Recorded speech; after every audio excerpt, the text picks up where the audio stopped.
Okay, I'm getting ready to port the head here. We're going to start with this intake port in here. First thing I do is lubricate up your grinders. 3 to 5 drops of oil in there. Get them all lubed up.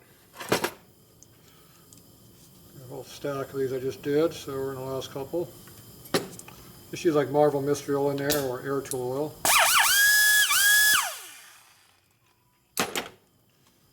Okay, those are all lubed.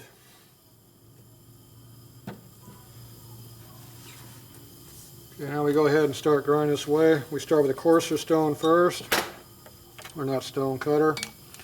So these are my coarse ones to choose from for my different shapes. These are all pear shaped here. That's what I liked. These are pear, this is a radius tree style. So anyway, the coarse ones are for the aluminum. And we have fine ones, which are double cut. These are for steel or fine finish on aluminum. So once again, you have lots of different ones. And I got stacks of these, all different shapes, sizes, and here's our big one. And different wear points. These two here are single cut, not double cut. You can tell the difference or not. And these are dull, so these are my finishing ones. So I don't take off much metal. I just kind of knock off the high spots left from these ones, which are left over from these ones. So you work your way down in grits just like sandpaper would be.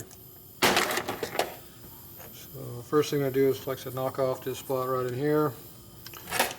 We'll start with a coarse grit one. We're on an intake port, so I can use my bigger size, so I'll use the bigger one.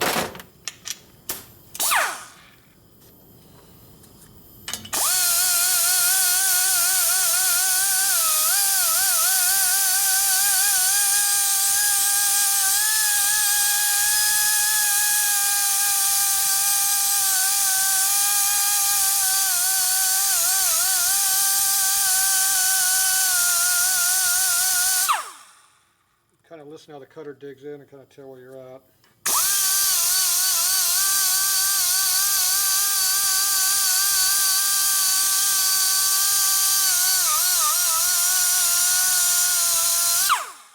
When it digs in, you're cutting heavy.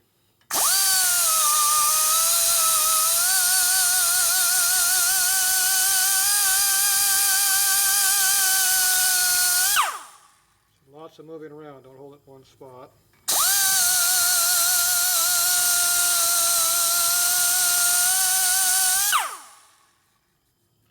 Use your finger to feel what you like and don't like.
This side of the port over here is not really where I want to work at because I can't get a good... I'm working more of a vertical wall instead of a horizontal area, so you want to move the head so it's comfortable for you to figure out what you're doing. So we're trying to make just a nice, real long radius like my hand would be here, and not make sharp edges like this, or dig in like big grooves in here. So This cutter is a little bit too big for what I'm trying to do right now in the bowl. So we're going to move up to our bigger one here. More of a large radius going.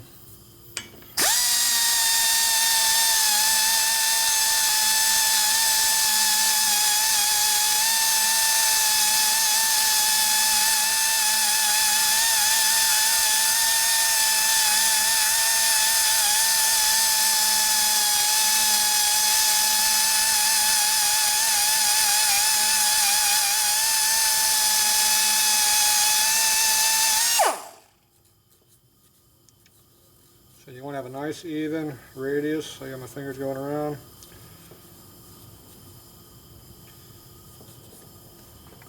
And no holes. If you feel dips in the road, you cut too deep. So you got to be smooth and easy. Excess oil on here from grinder, so wipe that off. Okay, so after you work it down with the coarser stuff, then you move into your finer grits.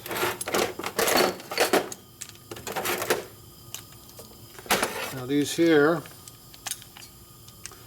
this one here is more of a radius edge. So when you look at it from your angle here, you're going around like that. So that's good for down inside of a bowl, but for straightening a wall, it's not very good. This one here, see, it's more flat. It's more of a flat on the side. It's still radius slightly, so it doesn't dig in, but it's more flat, so it's better for skimming walls and making them more straight. You're trying to knock off little dimples in your finishes, because your grinder leaves marks in no matter what you do. So you're trying to smooth off these high spots, like my finger would be here. And like I said, on a flat surface, you can see how this would be easier to knock them all off. Whereas this radiused one like this, you're going to put more of them in there because it's hard to get them out. And you do a lot of this moving back and forth and like this all over the place. So you go back and forth like that. That leaves washboard type grooves. And this way, front and back, leaves like ring groove roads, like in your road, ring grooves. So you do some like 45 kind of stuff like this. And you just got to do a lot of moving around and try to do your shape and smooth off the high spots. The biggest thing is don't put low spots in, because low spots mean you have to cut more away, and you don't want to cut more away unless you're doing a race motor, because you want to keep your velocity up, so you want to keep the hole as smooth and small as you can and still get your flow. So, can't really show you all that because I'm in an area where you can't see. I don't know if I can get a better view over here maybe. Let's see here. Maybe this will help a little bit. It's hard to show porting. This kind of might show you a little bit better view of it. But you can see I got the whole finger going in here nice and even right now. So this side on the other side, which you can't see, it's roughed in a little bit but not finished. Right now I'm more concerned about this side. You do one side, then you do the other side, then you go back and forth a couple times. Try not to do all one side at once, because you won't do it accurately if you do.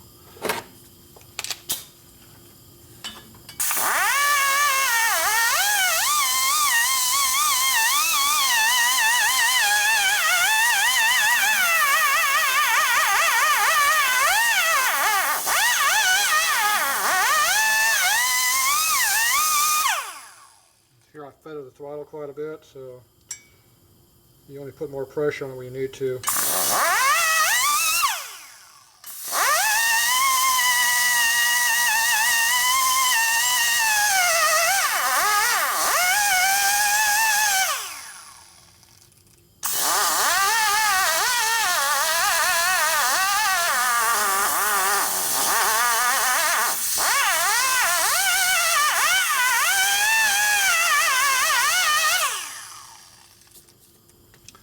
Alright, it's pretty good that way. Now I can't work this side of the port because I'm on the wrong side.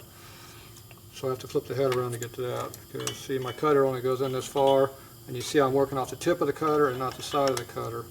Whenever you're doing the tip in the cutter, you're going to put these big grooves in there like my finger would be. So you want to work more on the side of the cutter so it's more flat. So if you find yourself digging in, move your cutter around a little bit, change your angles. So I'm going to flip it over the other side of the port.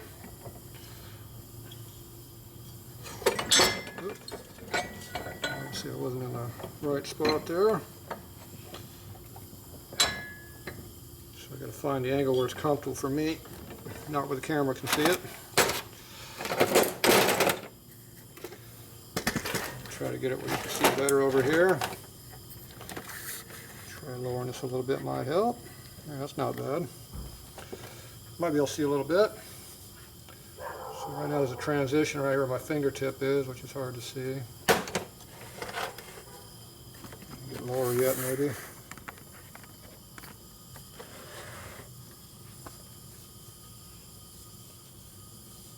So right through here it's pretty even. You see how my finger just slides right across. But up in here there's more of a dip in it. Or not dip, but a high spot. Alright.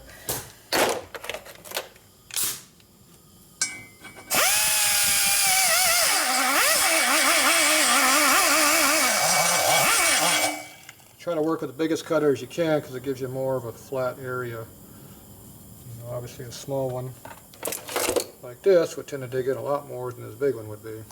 So you're always trying to make everything straighter, even the curves.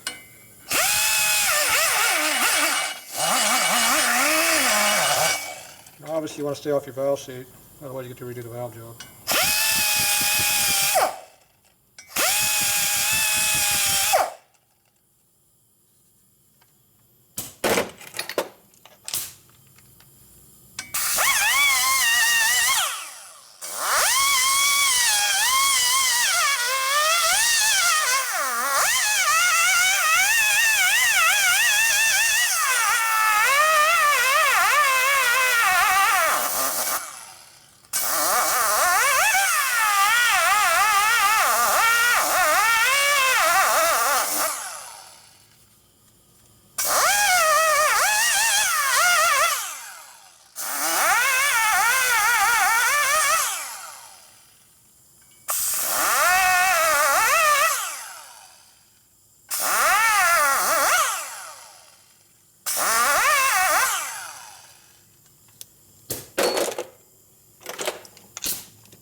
That's a doll when you hear it not even cutting hardly.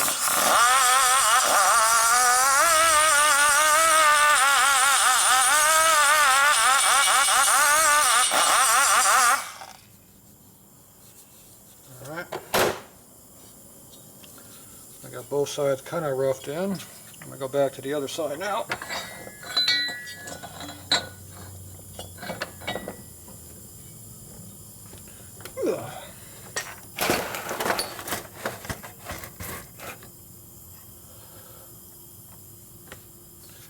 Go back and work on this a little bit. A little bit rougher than I like.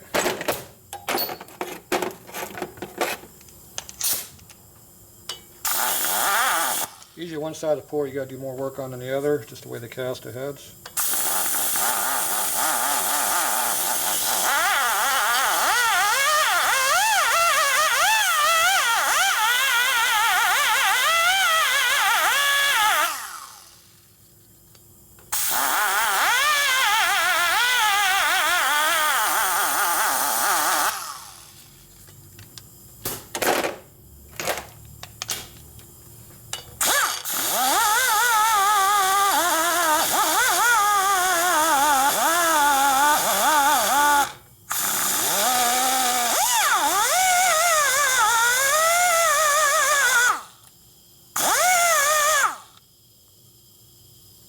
This cutter just loaded up here. You can hear it bouncing. There's a little ball of aluminum right there on the tip. So whenever you get a ball of aluminum, it just bounces. It doesn't want to cut anymore because every time it hits that ball, it bounces in the air. So you can use various things to take care of that problem. I use, this is TIG torch welding dip. Works really good. You can use ATF, but I don't like it as much. This is thicker, it's more of like a grease, but it's not grease. Anyway, it unplugs, but as soon as you touch it, it unplugs again.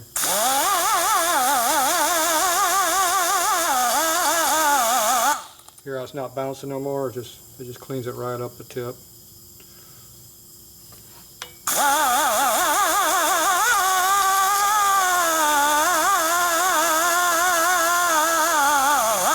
I'm working right up next to the valve guide here, that's why I'm on the ball of my cutter. It's not where I want to be, but it's got to be to cut this area.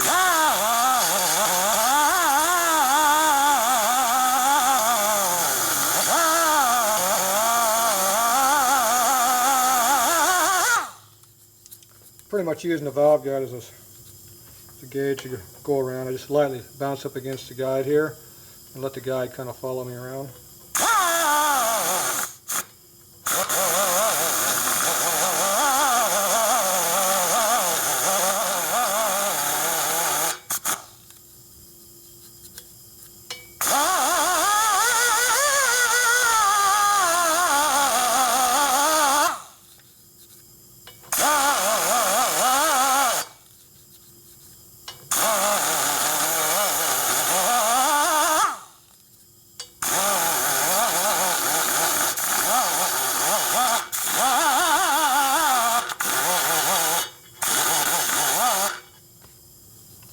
See, I'm doing a lot of moving around and no pressure.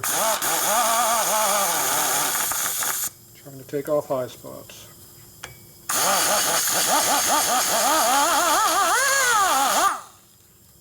Right there, I'm trying to cut something.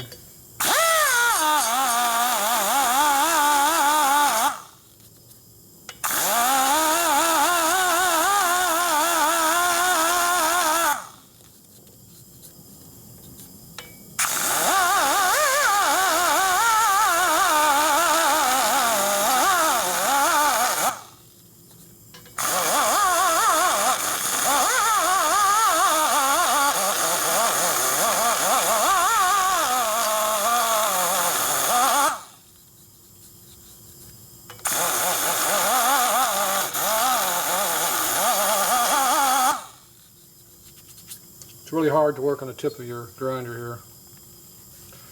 All it does is want to dig straight in, not leave a nice smooth radius. So now I got a pretty good radius going on the inside next to the guide. Okay, that's about all I can do from this side. Now I got to flip the head over, touch the top of the short side up in here, and I'll flip it around, come from this side.